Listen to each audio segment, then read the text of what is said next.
There are two key steps you need to take when considering entering a new market. In this clip, we will discuss the two steps in relation to geographic markets, although the steps could be applied to customer markets or product markets.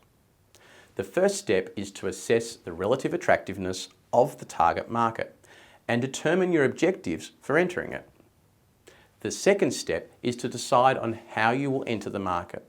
This will include deciding on when you will enter, what level of investment and effort you will put in, and how you will market, sell, and distribute your product or service. Let's take a look at the first step, market attractiveness. We will use tools here that you have already mastered in analysing the external environment. To illustrate new market entry, we will look at one of my favourite hiking and thermal gear companies, Icebreaker. Founded in New Zealand in 1994, Icebreaker make high-quality merino wool outdoor and sports clothes. They source their wool from New Zealand and have close control over their supply chain. They pride themselves on the highest quality of their clothes and that their materials are sourced sustainably.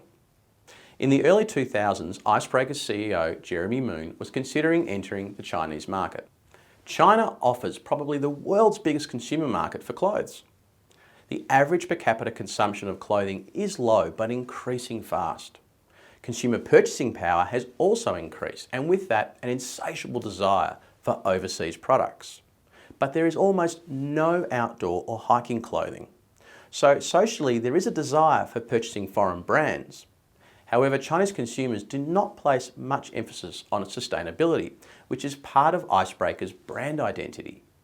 Jeremy had to consider if he should use his current marketing approach of promoting the technical qualities of the product, or whether he should position Icebreaker as a fashion label. So should Icebreaker enter the Chinese market with an objective to compete against brands like Tommy Hilfiger, Ralph Lauren or Hugo Boss? You can see there that the assessment of market attractiveness has led to a new marketing approach for Icebreaker. At this point, you would want to also conduct a pestle analysis to understand the remote environment factors, and also a five forces analysis to understand the level of industry competitiveness and aspects like buyer power. The two pestle factors that require the most attention here are political and legal. Doing business in China can be quite different from other countries. The layers of political bureaucracy and influence can have significant impacts on both local and foreign organisations. Unfortunately, the law in China can also change rapidly. This presents a risk to a foreign organisation trying to enter the market.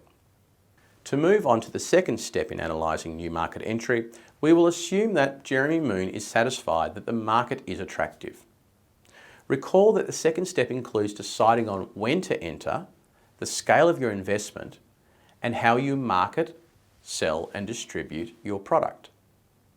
The timing for Icebreaker in this case is probably sooner rather than later. Other brands are entering the Chinese market almost every week, looking to establish their market share.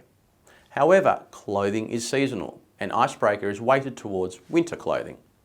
Getting the launch date right will be important.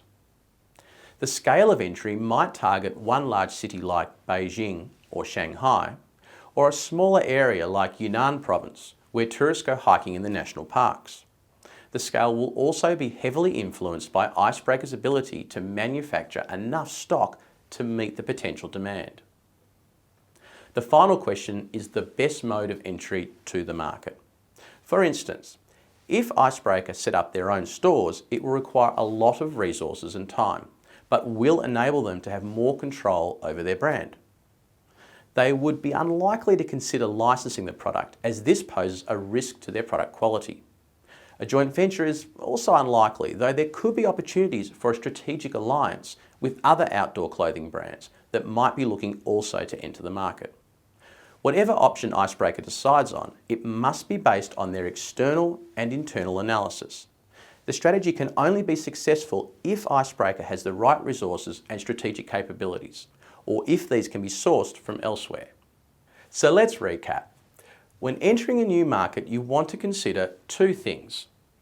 Is the market attractive enough to justify launching your product or service there?